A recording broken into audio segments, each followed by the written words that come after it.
말씀은 요한계시록 3장 1절에서 6절까지 말씀입니다. 요한계시록 3장 1절에서 6절 한 절씩 교독하겠습니다. 사대 교회 사자에게 편지하라. 하나님의 일곱 영과 일곱 별을 가지신 이가 이르시되 내가 내 행위를 아노니 내가 살았다 하는 이름을 가졌으나 죽은 자로다.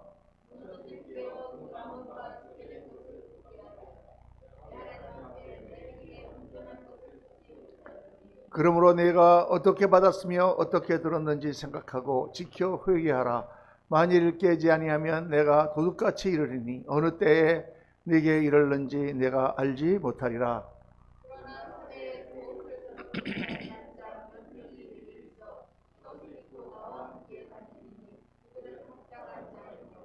이기는 자는 이와 같이 흰옷을 입을 것이요 내가 그 이름을 생명책에서 결코 지우지 아니하고 그 이름을 내 아버지 앞과 그의 천사들 앞에서 시인하리라. 귀 있는 자는 성령이 교회들에게 하시는 말씀을 들을지어다. 아멘. 아멘. 오늘 말씀 제목은 살아있는 믿음입니까? 라는 제목입니다. 요한계시록의 지금 일곱 교회에 대한 강해를 다시 시작을 했습니다. 다시 시작을 한 게 아니라 다시 계속 이제 돌아왔습니다. 일곱 교회에 대해서 우리가 세 교회를 묵상하고 네 교회를 묵상하고 오늘 다섯 번째 교회죠. 그래서 우리 지난 이제 성탄절, 송구영신 또 신년주일 때문에 조금 절기 설교로 갔다가 다시 이제 요한계시록 일곱 교회 강해로 돌아왔습니다. 요한계시록의 일곱 교회는 당시에 소아시아 터키에 있던 실제 일곱 교회를 말씀하는데 이 일곱이라는 숫자 자체가 완전 숫자라 그랬죠. 그래서 이거는 그 당시에 있던 구체적인 일곱 교회들 뿐만 아니라 전 시대를 망라한 교회들에게 주시는 하나님의 메시지다. 그때 상황에 따라서 시대에 따라서 그 말씀을 받을 만한 교회들은 다 받고 그 말씀을 깨달아야 된다. 그렇게 우리가 생각을 해야 됩니다. 그래서 오늘 이 사대 교회에게 주시는 이 말씀에도 오늘 우리 교회, 우리 한국 교회에 주시는 아주 굉장히 중요한 성령의 음성이 있습니다. 사대 교회는 어떤 교회냐? 한마디로 말한다면 믿음이 느슨하여진 교회다. 이렇게 우리가 볼 수 있어요. 우리 에베소 교회는 어떤 교회입니까? 첫 번째 교회가 에베소 교회였죠. 에베소 교회는 많은 일을 수고를 했으나 처음 사랑을 잃어버린 교회가 에베소 교회였습니다. 둘째, 성원학 교회는 어떤 교회였습니까? 성원학 교회는 핍박과 모진 핍박을 믿음으로 이겨낸 교회로 칭찬을 받았던 교회입니다. 그 다음에 이제 버가모 교회는 어떤 교회였습니까? 버가모 교회는 세상 물이 들어와서 세상과 타협하는 교회, 세상 물에 들어버린 교회가 바로 버가모 교회였습니다. 그리고 이제 4주 전에 묵상했던 두아디라 교회는 바알 신앙을 경계하라. 바알 신앙에 빠졌던 이세벨과 같은 그런 바알에 빠졌던 그런 교회다. 오늘 다섯 번째 이 사대 교회는 믿음이 느슨해진 교회다. 이렇게 우리가 정의할 수 있어요. 신앙생활이 나태해졌다. 믿음의 모양은 있으나 믿음의 행함이 따라오지 않는 믿음의 실속을 잃어버린 그런 교회다. 그런 말입니다. 계시록 3장 1절에 보면 내가 내 행위를 아노니 내가 살았다 하는 이름은 가졌으나 죽은 자로다. 2절에 내 하나님 앞에 내 행위에 온전한 것을 찾지 못하였노니. 여기서 이 행위라고 하는 것은 우리가 무슨 선행을 한다거나 이런 그런 말의 뜻보다는 믿음에 따르는 행동을 말하는 것입니다. 믿음이 있다고 하면 그 믿음이 있는 거에 따라서 행함이 나와야 되지 않겠습니까? 우리가 옛날에 아이들 데리고 이제 풀장 같은 데 가서 그 아이들이 처음으로 이제 물에 들어와 볼 때 바깥에 서 있는데 아빠가 먼저 물에 들어가서 야 뛰어내려, 아빠 믿어, 아빠를 믿지, 뛰어내려. 그러면 이렇게 확 뛰어내리는 애들 있고 어떤 애는 그래도 아빠가 앞에 서 있는데도 무서워서 덜덜 못 들어가는 게 있죠. 그렇죠? 그럼 뭡니까? 믿음이 없는 거예요. 아빠가 자기를 받아줄까 믿음이 없는 것입니다. 믿음이 있다면 아빠한테 뛰어들 것이다. 그런 말씀의 믿음입니다. 정말 우리가 하나님 앞에 믿음이 있다면 그 믿음에 따른 행위가 나와야 되는 것이죠. 그래서 야고보서에 말씀한 것처럼 행함이 없는 믿음은 죽은 것이다. 행함이 없는 믿음은 헛것이다. 이렇게 말씀한 이유가 바로 거기에 있는 것이죠. 그러니까 믿음은 있는데 그 믿음이 온전한 행함으로 나타나지 않는다. 그것을 살았다는 이름만 가졌으나 실상은 죽은 믿음이라고 주님이 말씀하고 있습니다. 예수님을 영접하고 예수님을 믿고 그렇게 고백은 했는데 막상 내 삶에 주님께 순종하려고 하는 노력이 하나도 보이지 않고 변화된 모습이 하나도 없다. 그렇다면 그것은 죽은 믿음입니다. 그런 내용으로 많이 말씀을 하신 목사님 가운데 미국의 그레이스 채플, 우리랑 이름이 똑같은데 존 맥카터 목사님이라는 분이 있어요. 이름은 그레이스 채플인데 은혜보다는 이분은 굉장히 아주 율법적이고 굉장히 강력한, 율법적이라면 좀 제가 죄송한 말씀이지만 강력한 복음을 전하는 목사님이에요. 예수를 믿는 것을 반쪽만 믿는다. 예수님을 믿고 그냥 구주라고 영접했다 그래가지고 그 사람이 다 구원받는 줄 아느냐. 정말 믿음이 있다면 그 믿음에 따른 어떤 삶의 모습이 나타나야 되지 않겠느냐. 행함이 따라오고 변화가 있어야 되지 않느냐. 그게 없다면 그게 믿음인지 아닌지 우리가 어떻게 알 수 있느냐. 맞는 말씀이죠.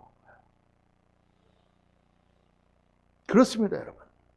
우리가 찬양을 할 때는 나의 모든 것은 다 주님의 것입니다. 다 주님이 우리의 목숨도 다 가졌습니다라고 고백을 하면서도 실제로 눈앞에 조금만 손해볼 일이 생기면 말씀을 벗어나는 믿음. 그 죽은 믿음입니다. 믿음의 경력으로나 교회 직분으로나 그동안에 봉사를 많이 하고 사람들이 다 믿음이 있다고 인정해 주는데 근데 실상은 그 믿음이 죽어 있을 수가 있다 그 말이죠. 그게 사대교회의 모습이었습니다. 이 사대라고 하는 도시는 사실 그 위치를 보면은 여기 그 빌라델피아와 그 서머나 사이, 두아디라 사이에 있는 그런 도시인데 이 도시는 원래 굉장히 유명한 도시고 큰 도시입니다.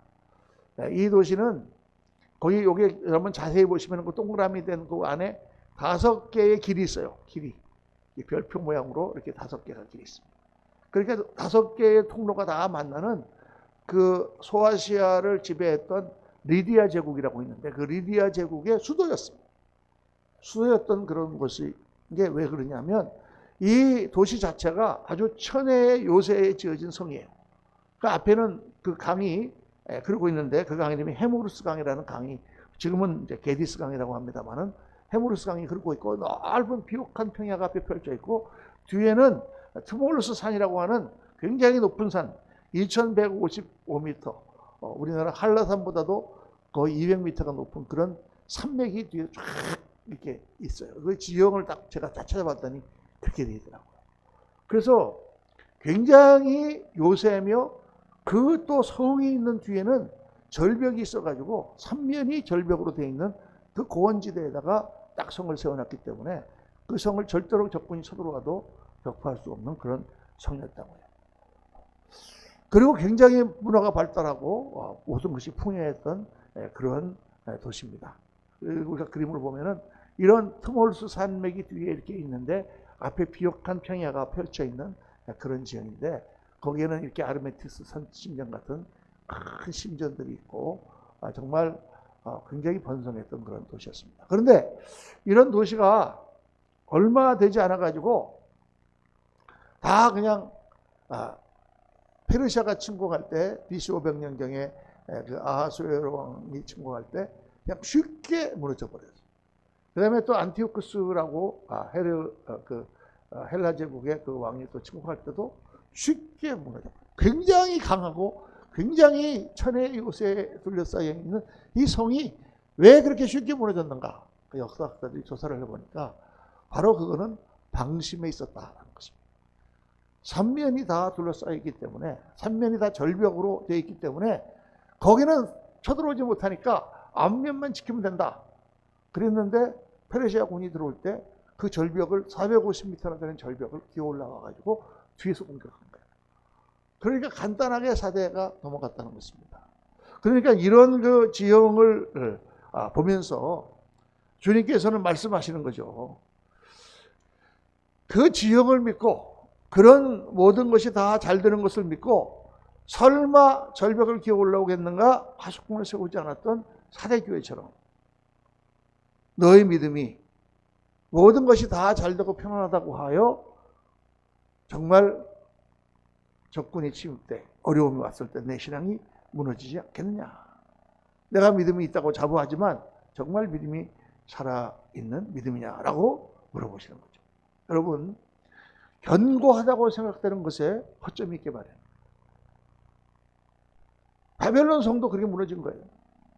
절대로 무너지지 않는 성이다라고 사람들이 그렇게 얘기했지만 어쩌면 수로를 타고 강수로를 타고 그 페르시아군이 강 상류를 막아가지고 물줄기를 끊어버리는 바람에 물이 줄어들으니까 수로가 열리잖아요. 그래가지고 바벨론성이 간단하게 함락된 것입니다. 견고하다고 생각하고 내가 오래 신앙생활했다, 나의 믿음은 걱정 없다라고 생각하는 그런 거, 거기에가 잘못하면 태만과 나태로 이어질 수가 있다. 안정되고 편안하게 사는 거, 이거 참 좋은 거죠. 다 우리 성도님들이 안정되고 편안하게 살기를 원합니다. 참 어렵고 힘들고 막 매일매일 하루하루 먹고 사는 게 힘들고 그런 거를 원하는 사람이 어디 있겠어요. 그러나 안정되고 편안한 삶을 살다 보면 그 가운데 우리의 신앙이 나태해질 수가 있다.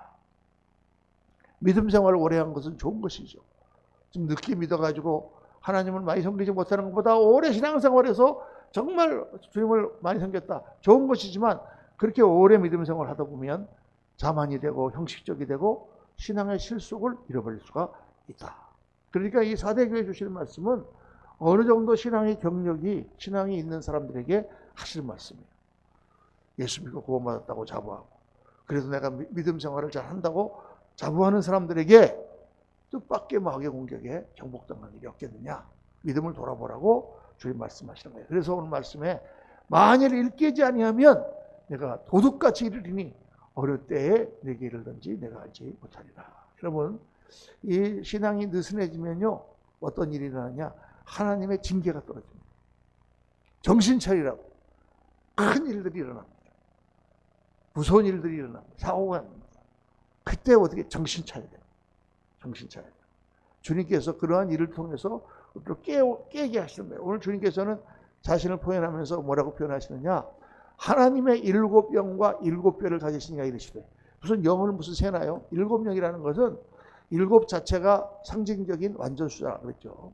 7영이라는 것은 성령을 말씀하시는 것입니다. 하나님의 성령은 또 7별, 7별은 7 사자들이다. 사자라는 것은 메신저라는 뜻인데 원어에 보면 앙겔로스, 천사라고 되어 있습니다.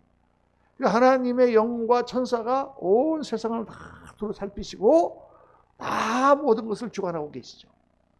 우리의 모든 삶에 우리의 생각과 우리의 말과 우리의 행동을 다 하나님께서 보고 계시죠. 믿습니까? 아멘입니다. 여러분. 하나님 저 계신데 어떻게 보나? 근데 하나님은 영으로 차원이 다른 영으로 우리를 다 보고 계신다. 이렇게 말씀하고 있어요. 우리 주일학교 학생들이 그런 찬송 부르잖아요. 너희 눈에 보는 것 조심해. 너희 손이 하는 것 조심해.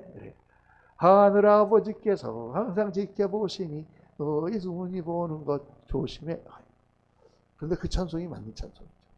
우리가 보는 거, 우리가 말하는 거, 우리가 행동하는 걸 다 하나님께서 보고 계신 거예요. 우리 영의 눈이 어두워가지고 하나님이 다 옆에서 지금 보고 계시는데도 모르는 줄 알고 태연스럽게 죄를 짓는다고 말해요. 그렇게 주님께서 자기 자신을 표현하시는 거예요. 7 천사, 모든 천사들과 모든 영을 통하여 다 너희들을 통치하고 보고 있는 하나님께서 내가 지금 너희들에게 신앙의 나태함에 대해서 강력하게 말씀한다. 내가 내 행위를 나누니 내가 살았다는 이름을 가졌으나 죽은 자로다. 여러분, 죽은 신앙이라는 게 어떤 신앙인가? 그냥 뭐 우리가 신앙생활 하다가 조금 뭐 쉰다 그렇다고 죽은 신앙이냐? 그건 아닙니다. 이 죽은 신앙이라고 할 때 중요한 3가지 측정이 있어요. 이거를 우리 여러분 잘 생각하시면서 내 신앙이 정말 살아있는 신앙인가 죽은 신앙인가 한번 점검해 보시기 바랍니다. 첫째로 죽은 신앙이란 뭐냐? 세상적인 유혹을 물리칠 수 있는가? 하나님의 말씀과 내가 세상에서 지금 얻는 이익과 부딪힐 때 내가 과감하게 세상 것을 버리고 하나님이 기뻐하시는 쪽을 택할 수 있느냐? 이게 제일 첫 번째 시험입니다. 하나님이 기뻐하시는 쪽이 내가 볼 때 조금 안 좋더라도 이렇게 가면 내가 편하게 산다고 할지라도 하나님이 기뻐하시는 쪽으로 가야 되는 거예요. 아멘입니까? 성경에 보면 아주 갈림이 나오는 아주 중요한 장면이 있어요. 아브라함과 롯이 헤어지는 장면이 나옵니다. 그 장면은 굉장히 많은 것을 우리에게 시사해 줍니다. 아브라함이 하란으로 출발할 때 자기 형의 그 아들 롯을 데리고 나오죠. 롯이 어렸을 때 데리고 나와서 아브라함이 그를 잘 돌봐주고 그를 친아들처럼 생각하게 이렇게 사랑합니다. 그래가지고 그에게 또 재산도 많이 띄워주고. 그래서 이제 롯이 그렇게 아브라함을 돕고 같이 일하다가 롯이 장성해서 이제 자기도 일가를 이루게 되었어요.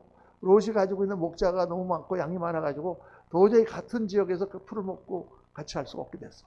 그래서 갈라질 수밖에 없게 됐단 말이에요. 그러니까 아브라함이 뭐라고 합니까? 롯아, 너도 이제 다 컸는데 분가를 해야지. 같이 있으니까 여러 가지로 다툼도 있고 안 되겠다. 내가 좋아하는 곳으로 가라. 그러면서 요단강에 딱 올라가 보면 요단강에서 이제 동편 있고 서편 있잖아요.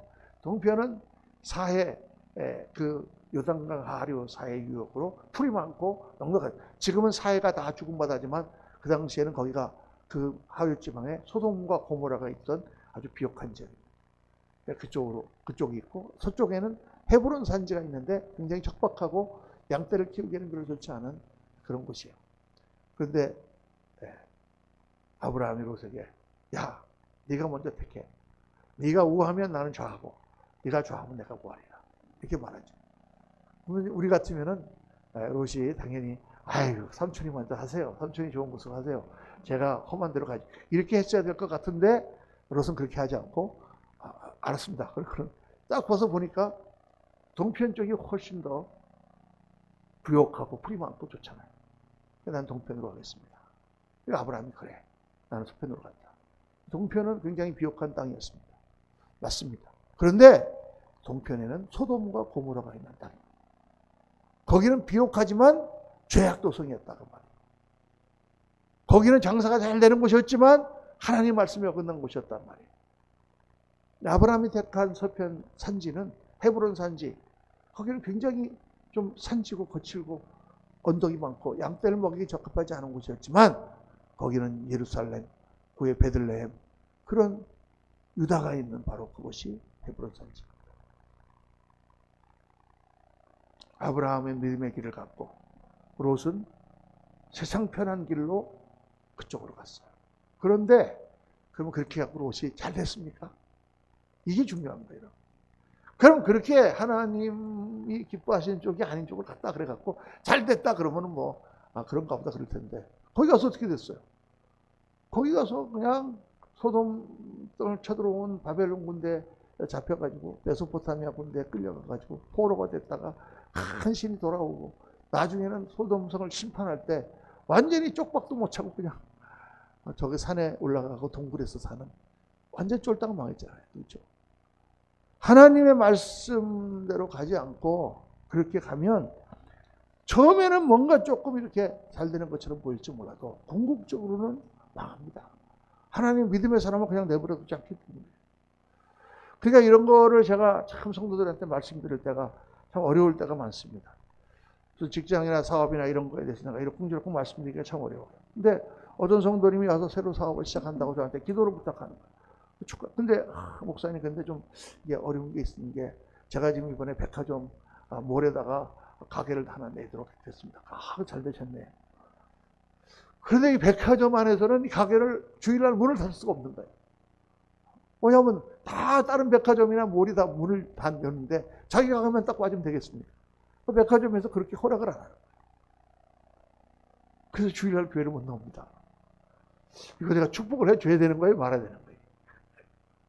내 마음 같아서는 정말 새로 사업을 시작하셔서 잘 되고 돈도 많이 벌고 성공하기를 바라죠.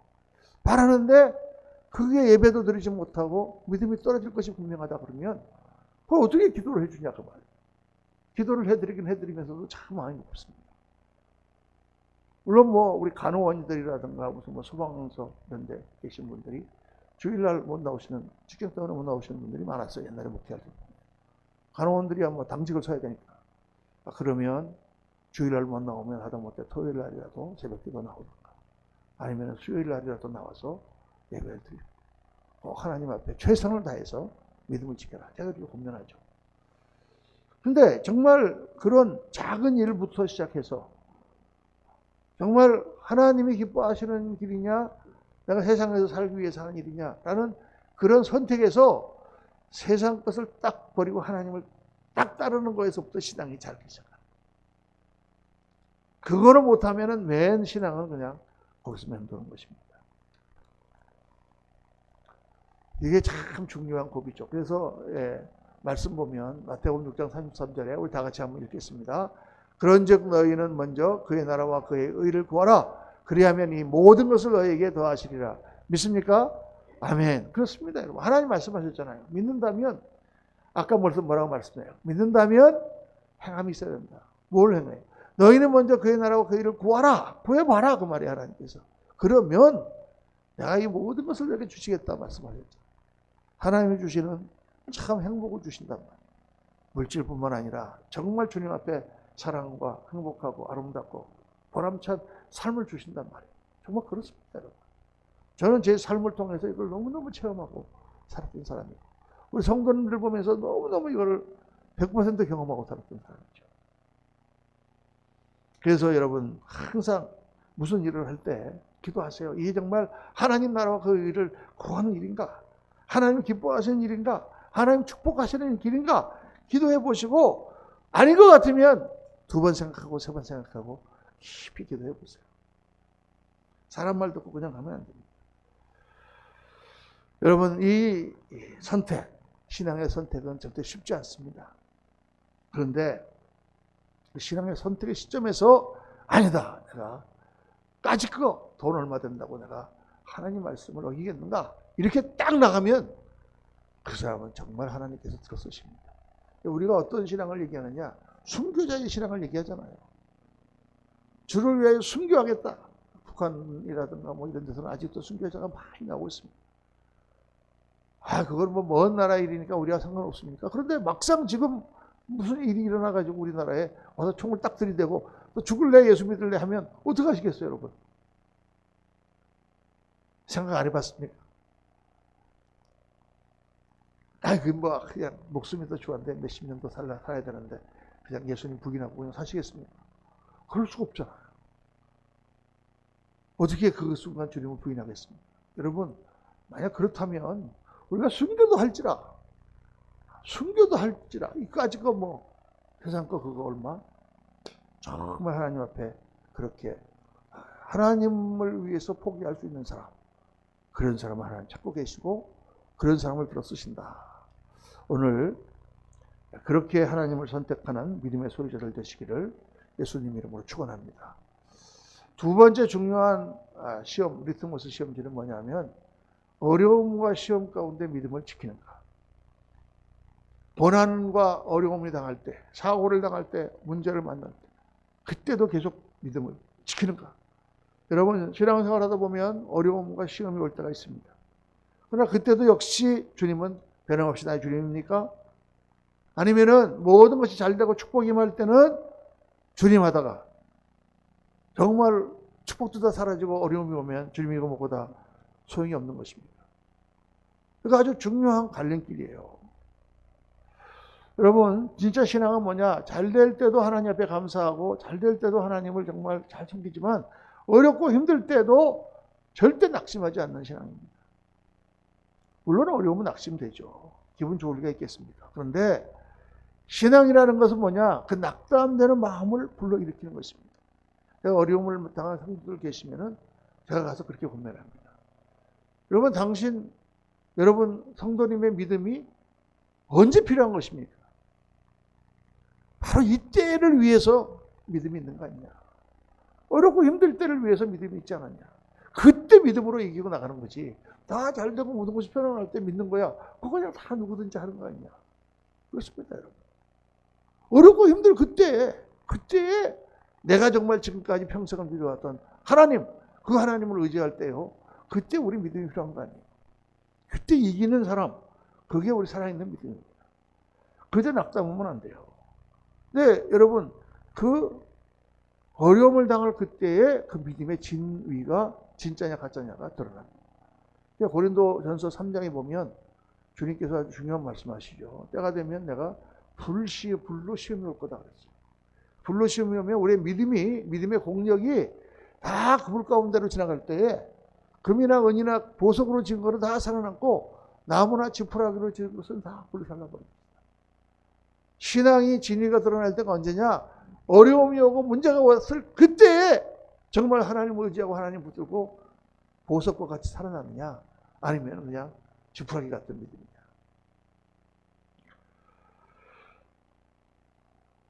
참 이게 중요한 거예요, 여러분.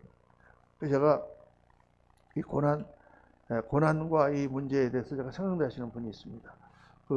우리 교회 초창기에 우리 이제 여러 가지 성전도 이제 새로 만들고 뭐 가구도 필요하고 한데, 우리 박성훈 집사님이 어떤 식당이 하나 있는데 그 식당이 좀 이렇게 축소를 하면서 거기 테이블하고 의자가 많이 남는다고, 목사님 우리 필요하면 그거 가져갑시다. 그래서 제가 이제 그 식당을 갔어요. 갔더니 테이블 남은 걸 다 주더라고요.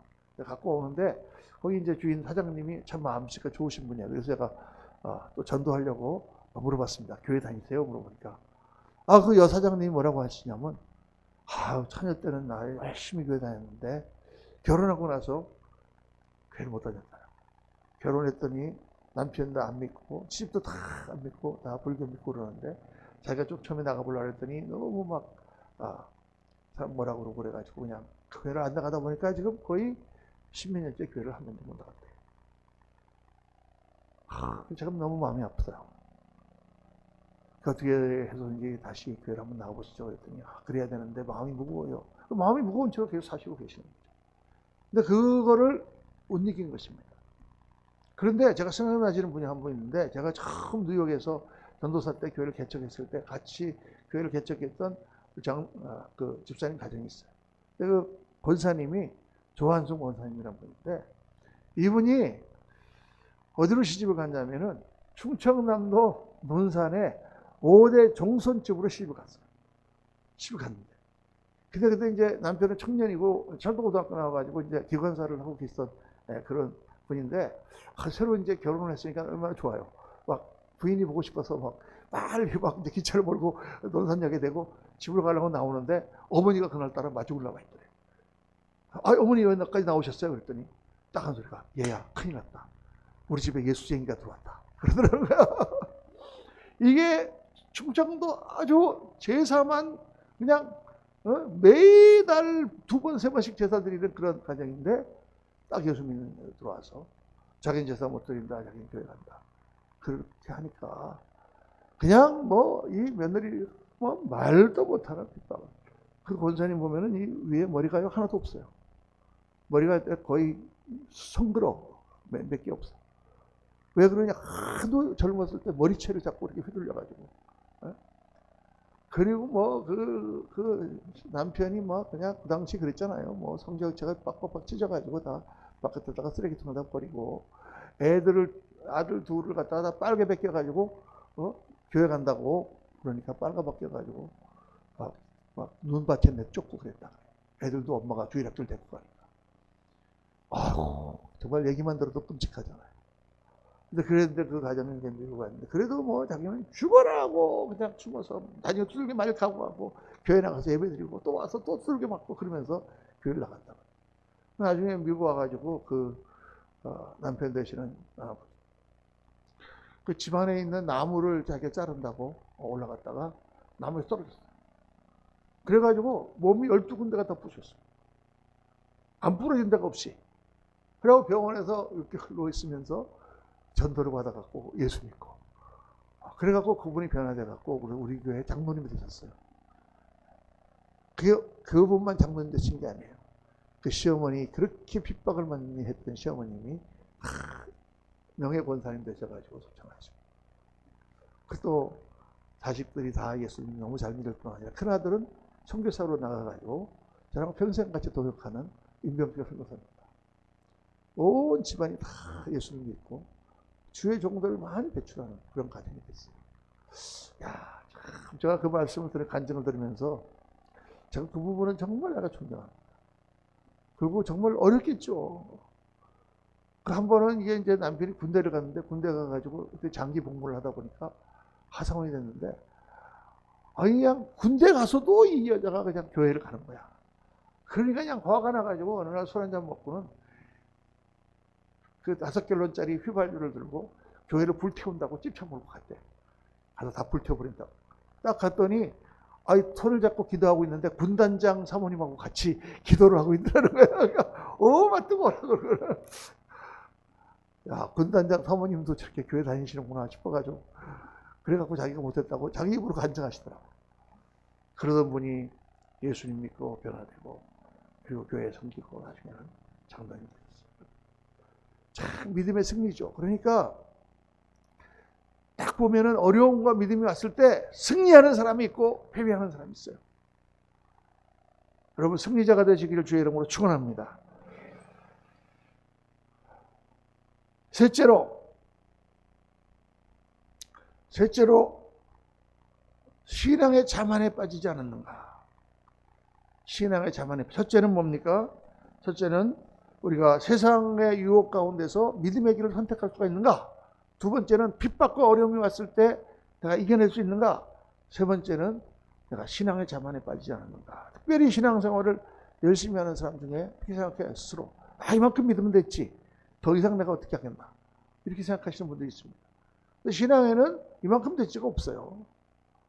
이만큼 됐지 선줄로 생각하는 자는 넘어질까 조심하라. 또 어떤 사람은 부부지간에 이렇게 보면은 저는 괜찮은데 저 사람은 문제예요. 목사님, 저 사람 좀 성경 공부시켜서 변화 좀 시켜주세요. 자기는 더 문제인데. 자기는 괜찮대. 저 사람이 문제래 항상. 저 사람 문제 아닙니다. 자기한테 더 큰 문제가 있어요. 실제로 목회할 때 그런 분 봤거든요. 그래가지고 중요한 수련회가 있어가지고 거기를 꼭 부부를 같이 보냅니다. 혼자만 보내면 안 돼. 근데 어떤 분이 이제 참 믿음이 그래 좋은 집사님 한 분 있었는데 자기 남편이 예수를 안 믿는다고 이 사람을 거기 보내는다고 막 했어요. 그래가지고 부부가 다 사인을 안 하면 안 보냅니다. 남편이 먼저 갔다 와요. 3박 4일 갔다 오면은 이제 한 주 있다가 다시 부인이 가는 거예요. 이게 딱 되게 돼 있는데 이 남편이 맨날 골프나 치고 그냥 그러는 사람인데 거기 가가지고 엄청 은혜를 받았어요. 갔다 오더니 간적을 막 눈물을 펑펑 흘리고 하고 나 같은 죄인 살리신 주문에 놀라와 이걸 녹음을 해가지고 그냥 아침에 출근하고 오는 가운데 1시간 동안 그걸 들으면서 맨날 울어. 그렇게 큰 은혜를 받았는데 그 다음에 부인 이번에 갔다 왔어요. 그랬더니 자기는 됐대. 자기는 은혜를 다 받았대. 아니에요. 그게 아니고 은혜라는 거는 여러 레벨이 있으니까 남편 은혜 받을 때 다시 부부가 굉장히 이 사이가 안 좋았거든요. 가지면에 갔다 오셔서 은혜를 받으셔야 됩니다. 그랬더니 자기가 지금 그 맨하탄에서 지금 네일 가게를 하고 있는데 네일 하는 그걸 하고 있는데 그거 자기가 빠지면 안 된다고 못 간다는 거. 그 내일 한 이틀 쉬고 딴 사람 맡기고 갔다 오시면 되지. 아무리 얘기를 해도 안 가는 거예요. 얼마나 고집이 센지. 그래서 그랬는데 어떻게 됐냐. 1년도 안 돼서 이혼했어요.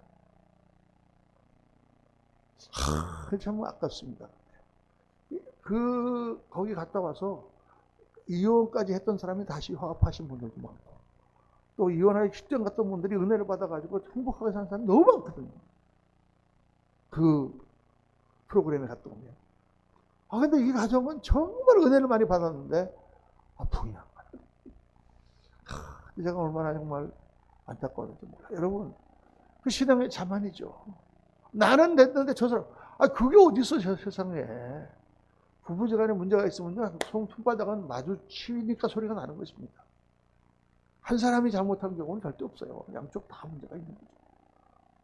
그러니까 오늘 말씀 보면은 뭐라고 그래요? 내가 살았다 하는 이름은 가졌으나 죽었다 이렇게 말씀할 때 이름이 영어로 어떻게 됐냐면 You have a reputation of being alive. 가끔 영어도 한 번씩 공부를 해야죠. reputation이라는 말은 명성이라는 뜻이에요. 내가 살았다는 명성, 남들이 볼 때 살았다고 하는 이름을 가졌다고 말이죠. 세상 사람들 보기에 평판이 있다고 말입니다. 사실은 죽은 믿음이다. 저 사람 믿음의 가정에서 자라고 교회도 열심히 하고 직분도 받고 겉으로 보기에는 신앙이 좋은데 그런데 속을 다닐 수 있다고 말입니다.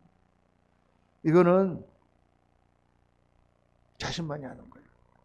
목회자는 딱 보면 좀 보이긴 합니다. 그래서 이거를 여러분, 내가 지금 정말 신앙이 탁 살아있는 믿음인가 아닌가, 이걸 측정하는 측정기가 있어요. 자, 7가지가 있는데, 이걸 쓸 거를 그냥 안 썼습니다. 한번 잘 들어보세요. 첫째, 내가 이런가 안 그런가. 매주일 다가오는 예배가 기다려지는가? 또 은혜가 되는가? 첫 번째 측정기. 주일날이 기다려진다. 그러면 살아있는 믿음입니다. 근데 벌써 주일 됐어? 이렇게 빨리 돌아와. 그러면 정말 뭔가 믿음이 지금 이렇게 죽어가고 있는 거예요. 둘째, 목사님 하시는 말씀이 나에게 하는 말씀으로 받아들여지고 비판의 생각이 자꾸 들지 않는가. 목사님 말씀이 자꾸 나한테 하시는 말씀입니다. 저 나에게 하시는 말씀입니다. 아멘. 그러면 믿음이 살아있고 그런데 저딴 말씀 좀 하시지? 그러면 이게 지금 믿음에 금이 가고 있다는 뜻입니다. 셋째, 하나님 앞에 기도가 잘 되지 않고 주님과의 교통이 떨어져 있지 않는가. 기도 생활을 영 안 해. 기도할 시간 됐는데도 기도도 안 하고 그냥 대충대충 이렇게 하면서 내가 기도해야지 왜 이러지? 이러면은 기도가 죽으면 신앙이 지금 죽고 있습니다. 넷째, 교회에서 하는 일이 자꾸 불평이 나오고 불만스럽지 않은가. 교회가 좀 부족해도 긍정적인 면을 자꾸 봐야 되는데 왜 저러냐, 왜 목사님 저러냐, 왜 전도사님 저러냐, 왜 자꾸 불평이 나오는 거는 뭔가 믿음이 지금 좀 문제가 있다. 다섯 번째, 늘 드리는 헌금인데 갑자기 아까운 마음이 자꾸 드는가. 이것도 지금 믿음에 중요한 문제가 생기고 있는 것입니다. 여섯째, 자꾸 다른 교우들이 판단되는가. 저 사람은 왜 맨날 저러지? 저 사람은 왜 저렇게 하지? 자꾸 이런 생각이 들고 은혜로 그걸 감싸기보다는 판단하는 마음이 자꾸 들 때 믿음의 병이 시작되고 있다는 증거입니다. 일곱 번째, 예수 믿고 내가 행복하고 감사가 항상 넘치는가? 아니면 자꾸 짜증이 나는가? 예수 믿는 사람이 자꾸 짜증나는 것은 믿음이 병이 들었다는 증거예요. 데살로니가 전서에 항상 기뻐하라, 쉬지 말고 기도하라, 범사에 감사하라. 그것이 그리스도 예수 안에서 너희를 향하신 하나님의 뜻이니라 그랬거든요. 그러니까 우리가 때로는 좀 짜증나는 일이 있지. 그러더라도 금방 회개하고 아니야, 그래도 감사하자. 이렇게 감사의 마음이 자꾸 들어야 정상인데 그냥 계속 사는 게 지겹고 짜증나고 막 이러는 거는 지금 믿음의 병이 들을 거예요. 여러분. 이런 것까지 다 기억을 못 하시겠지만 내가 나중에 써가지고 드릴까요? 그게 주일이 자꾸 기다려지는 거야. 내 마음에 늘 감사가 있는 거야. 하나님의 기도가 잘 되는 거야. 교회나 모든 일에 말씀이 늘 나에게 다가오는 거야. 또 불평이보다는 긍정적인 자꾸 오는 거야. 이런 것들이 측정기다. 여러분, 그런 믿음의 나태함이 올 때 어떻게 해야 된다 그런 말입니까? 주님께서는 너는 일깨워. 남은 죽게 된 것을 굳게 하라. 죽게 된 걸 다시 살려라 그 말이에요. 그냥 그렇게 병든다 이게 아니라 그걸 다시 일으켜라. 여러분 몸이 아파하고 병이 같으면 어떻게 해야 됩니까? 병원에 가서 약을 먹고 섭생을 하고 다시 살려야 되잖아요. 그것처럼 우리 신앙은 다시 살려라. 일깨워라는 말은 스스로 깨어라. 또 경계하라라는 뜻입니다. 경계하라. 4대 성이 쉽게 무너진 것처럼 그렇게 무너지지 말고 경계해서 잘 살피고 그래서 일어나라. 여러분, 신앙에는 타협이 없어야 됩니다. 다른 건 몰라도. 근데 자꾸 우리는 합리화하려고 하는 경향이 있죠. 남들도 뭐 다 그러는데. 그걸 우리가 이겨야 됩니다. 타협하는 믿음은 힘이 없어요. 사람들은 그저 편하고 즐겁게만 교회를 다니기 원합니다. 편한 교회. 좀 그냥 교회 생활이 좀 편했으면 좋겠다. 이렇게 생각하시는 거는 지금 문제가 있습니다. 왜냐? 편한 게 좋은 게 아니거든요. 큰 교회에 그래서 가보면은 거기 가는 프로그램 다 잘 돼 있고 모든 사람들이 다 열심히 하고 나는 그냥 가서 그냥 예배만 딱 드리고 그냥 뒤에 있다가 나오면 돼. 얼마나 좋습니까? 절대 좋은 게 아니다. 그건 우리 신앙을 망치는 거예요. 공부를 하러 학교에 갔는데 선생님이 너무 좋아서 애들 편하게만 해줘. 공부 안 해? 괜찮아. 그냥 놀아 그냥. 좋은 학교입니까? 좋은 선생님이 아니에요 절대로. 힘들지만 그래도 공부해야지. 자꾸 들볶고 자꾸 애들한테 공부시키고 그게 좋은 학교지. 우리 부모 같으면 그런 데 보내야 애들이 성적이 오르지 않겠습니까? 그러니까 신앙생활을 편안하게 그렇게 하려고 생각하면 안 됩니다. 절대 그러면 안 됩니다. 저는 참 옛날에는 성도들을 달달 볶았는데 지금 나이가 들어가지고 굉장히 물렁물렁해졌어요. 이게 좋은 게 아닙니다. 여러분, 신앙에는 굴곡이 있죠. 우리 마음이 왔다 갔다 합니다. 한 번 믿음이 들어왔다고 끝까지 믿음이 유지되는 것이 아닙니다. 끊임없이 마음을 새롭게 먹고 또 믿음을 새롭게 가꾸고 끊임없이 결단하고, 우리 2022년도에 들어서 새로운 결단을 했듯이 또 결단하고, 그러면서 어떤 난관에도 굴하지 않고 타협하지 않는 믿음으로 그렇게 자라가야 됩니다. 사랑하는 성도님들, 2022년을 시작하시면서 사대교회를 보면서 절대로 느슨해지는 나태한 믿음이 되지 않고 정말 굳건하게 믿음을 지켜나가시는 귀한 성도님들 다 되시기를 예수님 이름으로 축원합니다. 기도하겠습니다. 할렐루야. 감사하신 주님, 오늘 말씀을 묵상하면서 우리의 신앙을 다시 한번 돌아봅니다. 아버지 하나님, 우리가 어디로 가고 있습니까? 우리의 신앙이 어디까지 왔습니까? 지금까지 열심히 믿고 열심히 신앙생활을 한다고 하지만 자만하지 말게 하시고 나태하지 말게 하시고, 아버지 어려움과 문제를 만났을 때 과감하게 주님을 선택해가는 믿음의 용사들이 되도록 하나님 은혜 베풀어 주옵소서. 우리 구주 예수 그리스도 이름으로 기도하옵나이다. 아멘. 말씀